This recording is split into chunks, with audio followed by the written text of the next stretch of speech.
Welcome to the Butterfly Effect. I'm Chris Horner. This is Tour of Flanders 2023. It is the second monument of the season, and at 273 kilometers, it is a monster distance. All of the monument races are above 250K, and Flanders is going for the long one at 273. It's going to be an incredibly difficult day, and I'm sorry if you don't have 6+ hours of bike racing time to sit on the couch and watch the race, because today was good from kilometer 0 all the way to the finish of the race. Now, as you guys should know, we have three favorites. Tadej Pogacar, the #1 ranked rider in the world, two-time Tour de France champion, already won 2 monuments in his career, and he's trying to go for a third. Mathieu van der Poel, who won here last year and has won at Flanders 2 times. So if he can win today, he can get up there with the legends in the sport like Tom Boonen, Fabian Cancellara, and Johan Museeuw. And then there's the best #1 classic rider in the world, Wout van Aert from Jumbo-Visma, the strongest, best team in the world. He's looking to win his first Tour of Flanders and add one more monument to his already Milan-San Remo victory from a couple years back. So we got a lot on the table today. Now, we had pre-discussions already coming in to Flanders on Beyond the Coverage about how I thought all the tactics should be played out between those 3 riders and a couple other teams out there. But when the cameras come on from kilometer 0, it's going to play out a whole lot different than I expected, at least until we get down to the final here at Tour of Flanders. Because at kilometer 0, we see it's Lotto Destiny and Trek Segafredo that are represented in every move going up the road. They are attacking left and right. And then early here in Flanders, we're going to see a split in the back of the peloton there. And Albacete de Koenig, Mathieu van der Poel is caught napping. Soren Kragh Andersen has to get on the front, his teammate for Albacete de Koenig, and he's got to ride full gas. They'll eventually get 2-3 more teammates back there to ride with Soren Kragh Andersen, but they got to do about 30 kilometers of pulling early here at Flanders before they can finally get Mathieu van der Poel on the front, because the whole time, every time the cameras went up to the front, it was either Trek Segafredo with Lotto Soudal or Lotto Soudal with Trek Segafredo attacking. Take your pick in the order you want to have them, because I'm so confused. They did so many. I can't remember who was causing it, but those 2 teams were like they were identical twins today, following each other everywhere around, doing the same moves and just making the race as aggressive as possible. Now we'll see that with Albacete de Koenig on, there'll be a small little crash. Then we're going to go through kind of a roundabout section there in Europe, and then we're going to see UAE Team Emirates off the back chasing for Tadej Pogacar, now getting caught up in that crash, I would imagine, but they'll close the gap within just a kilometer or 2, and then it's all back together up front. Now, things start getting excited. It takes about 160 kilometers to go in today's race. That's 110 kilometers into the race before we see a break of 8 go up the road. Jasper de Boost from Lotto Destiny's in there. Dan Uhl from Trek Segafredo, he made it. Both those teams were trying left and right. Tim Miller from Quickstep, the sprinters in there. Elmar Reinders from Jaco Alula made it. Jonas Rusch from EF. Hugo Uhl from Israel Premier Tech. Filippo Colombo from Q36.5, and Guillaume van Keurbloek from Bingo. That'll round out the 8 guys going up the road.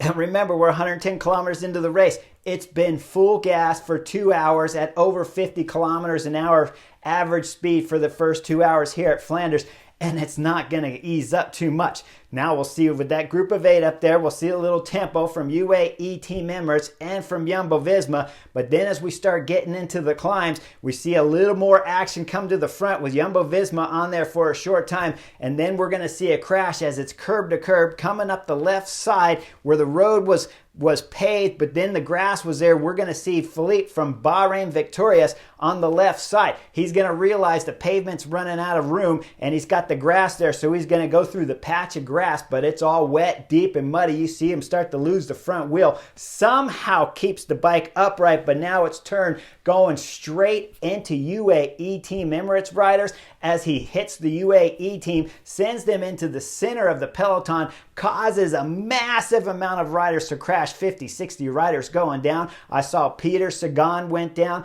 Julian Alaphilippe's 2023 season isn't looking much better than last year's 2022 season as we find him on the deck for the Frenchman. And then we look all the way over to the right side of the road. It's the big guy, Wout van Aert. Jumbo-Visma's down. Doesn't look like he's hurt, but he is down, gets back on his bike, and then starts riding. He'll get back up into the front of the group just before old Kwaremont starts.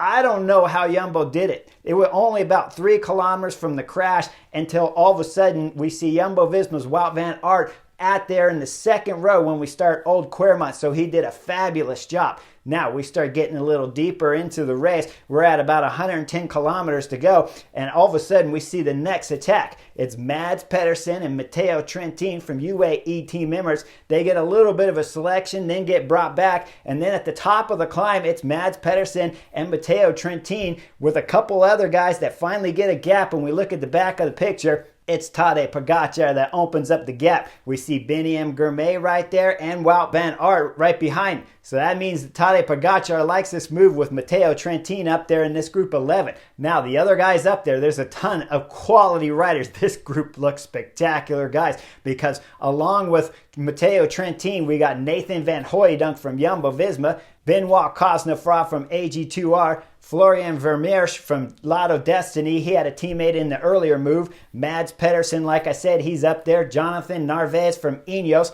Casper Asgreen from Quickstep, and he's got a teammate in the form of Tim Miller that's in that original group. Nielsen Palace from EF Education, he's got one other teammate up the road. Fred Wright from Bahrain Victorious, Stefan Kuhn, FDJ, my dark horse here to win Flanders, and Matteo Jorgensen, the Movistar rider who's been on good form. Now that group of 11, that's a star-studded class rider of breakaways with about 110 kilometers to go, and they'll bridge up to make just under 20 riders. Now the problem is with about 70 kilometers to go, there's a little bit of not gelling in that group, and you'll see that they're kind of getting a little taxed, and that's the problem. As I always say on the butterfly effect, if the group gets too big, it's just not that good of chemistry. When that group comes together, everyone that had a teammate in there, EF Education, Quickstep, Lotto Destiny, we're up there with 2, and there's one other team, but I forget at the moment. So that's 4 teams with 2 riders.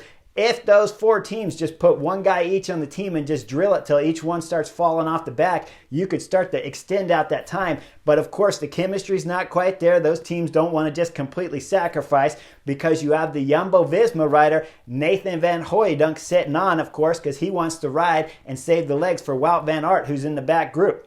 Now, things start getting excited as we start coming up to the next climbs, and we have Jumbo-Visma on the front, and then another crash. It's an overlap of wheels from Matej Mohoric and Biniam Girmay. They overlap, and we see Biniam Girmay just rolling over the pavement with another spectacular hard crash of about 12 riders going down here. Up front, though, they're not slowing down because things are starting to get excited as we're coming in again for the second time to Old Kwaremont. It's UAE Team Emirates now. They're on the front. They're going full gas, and when they hit the climb proper, it's Mikkel Berg that's doing the first lead out. He's got one teammate on his wheel, and then he's got his leader, Tadej Pogacar. That teammate's Rui Oliveira. When we see Bjerg pull off, Rui Oliveira does exactly what I wanted him to do. An E3 Saxo Bank, just light it up into the Stationberg, but now you're going to light it up into the Kwaremont for your leader, Tadej Pogacar. He does. Tadej Pogacar accelerates, gets a gap on everyone. We look at the picture in the back. Wout van Aert was a little bit out of place, probably about 8th, 9th position, but he had Mathieu van der Poel just in front of him. So the big guy is flying around Mathieu van der Poel, flying around his teammate Christophe Laporte, who he helped win Gent-Wevelgem earlier in the week. And now he's bridging up to Tadej Pogacar with Mathieu van der Poel locked onto his wheel. By the time they get to the top, Tadej Pogacar is still solo up front.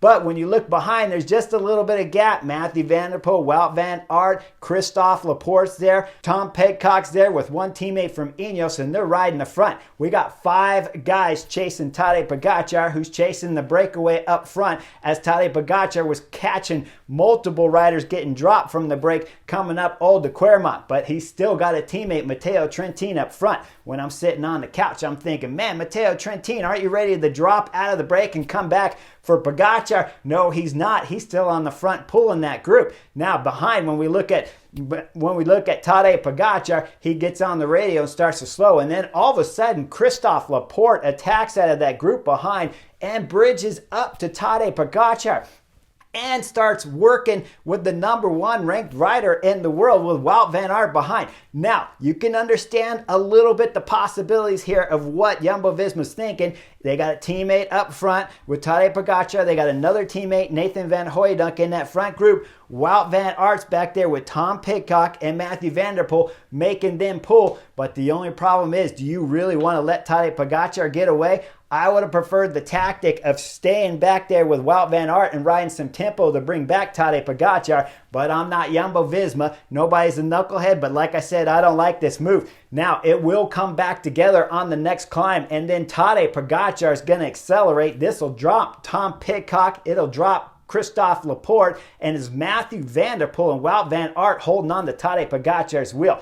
They keep going up front, those three guys. The other two cannot bridge back up to the front. And now keep in mind, we're coming into the real final bite here at just under 30 kilometers to go when it's Mads Pedersen throws in attack because the time gap is starting to come down to about 40 seconds. Trek Fredo Rider wants to get some kind of gap on Tadej Pogacar and the other two big favorites here at Tour of Flanders if he wants to stand a chance at winning. Now we see from behind as we start the Kruisberg with 50 seconds, Mads Pedersen solo. Mathieu van der Poel is going to throw in attack. The Dutch rider is dropping off the back. Wout van Aert as he can't hold the pace. Tadej Pogacar comes by the Belgian rider, accelerates up on the Mathieu van der Poel's wheel as we see Wout van Aert just coming off the back. They go over the top, start to bridge up, and now I'm wondering, guys, Jumbo-Visma, when are you going to pull Nathan Van Hooydonk back out of the group? Well, they're not going to pull him out of the group till Tadej Pogacar is about ready to catch that breakaway.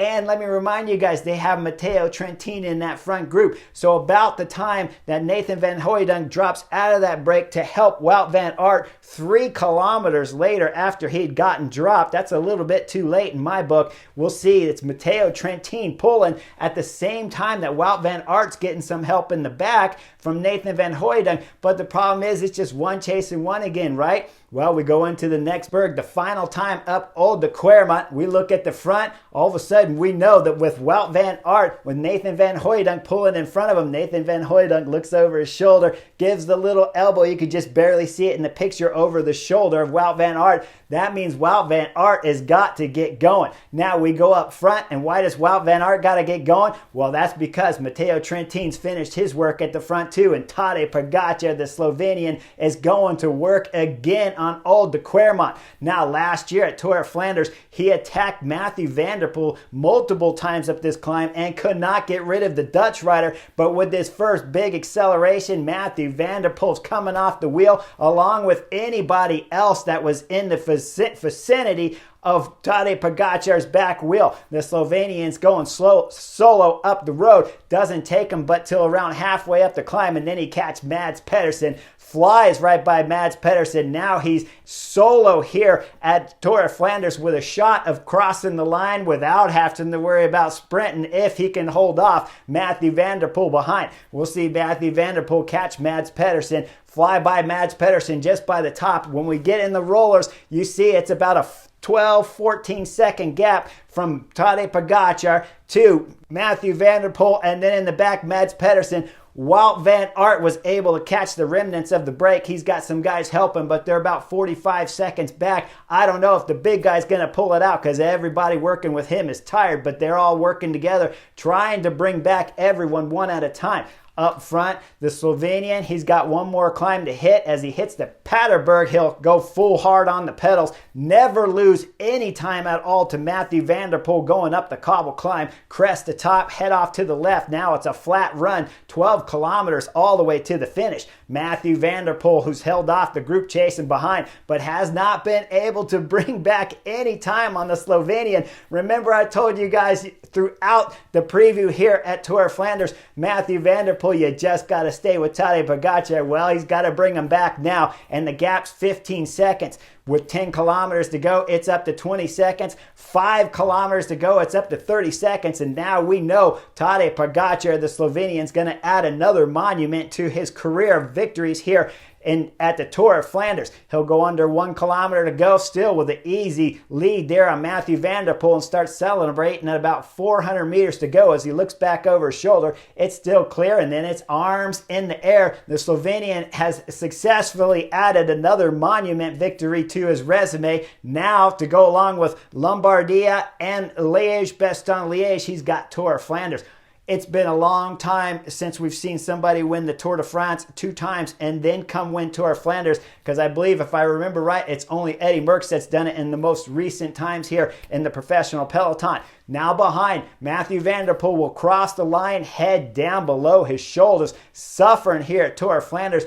And I can only say, you bookended Tour of Flanders with 2 big-time mistakes. You started the race at the back, had Søren Kragh Andersen have to waste all his bullets for you while they were chasing for 20 kilometers. And then near the finish of the race, you attacked Tadej Pogacar instead of doing what exactly won you Tour of Flanders last year, just follow the Slovenian's wheel. It didn't take much to realize that Tadej Pogacar's form's exceptional, because he already dropped everyone here today. But if you go back to E3 Saxo Bank and look at how much work he had to do to bridge up every time, missing the attacks from Matthew van der Poel, but still able to bridge up with 2 or 3 guys working with Matthew van der Poel to bring him back, you know the Slovenian's the pure best climber in the world. So Matthew van der Poel, you made 2 mistakes, and they were costly at the beginning here at Flanders and at the end. Now we go to Wout van Aert. Okay, I predicted him here to win Tour of Flanders, but with the crash that he had earlier in the stage, you just never know how that affected him, because he just never looked as good as he did at Ghent-Wevelgem. And you look at the legs that he had there compared to here, I gotta believe the crash must have did something to the big guy to slow it down, which that crash not only affected Wout van Aert, but it affected Matthew van der Poel too, right? Because if Matthew van der Poel doesn't drop Wout van Aert, you got to believe those 2 guys working together had a better shot at bringing back Tadej Pogacar than just Matthew van der Poel all on his own. Now, the group behind, the big original group of breakaway riders, that was the second group that caught the first group at 70K to go. Those guys end up catching Mads Pedersen. They come to the line for a sprint with Mads Pedersen, Trek Segafredo beating Wout van Aert at the line for the podium here at Flanders. Wout van Aert 4th, of course. 5th on the stage, Nielsen Palace from EF Education had a spectacular debut here at Tour of Flanders. So congratulations, Nielsen Palace and Matteo Jorgensen from Movistar. Top 10, 2 Americans in the top 10 at Flanders. That's got to be pretty rare. Fantastic racing today for sure. The whole week of racing in front of us, though, on the Butterfly Effect is going to be the Basque Country. And you know the Basque Country is going to be just as exciting up here.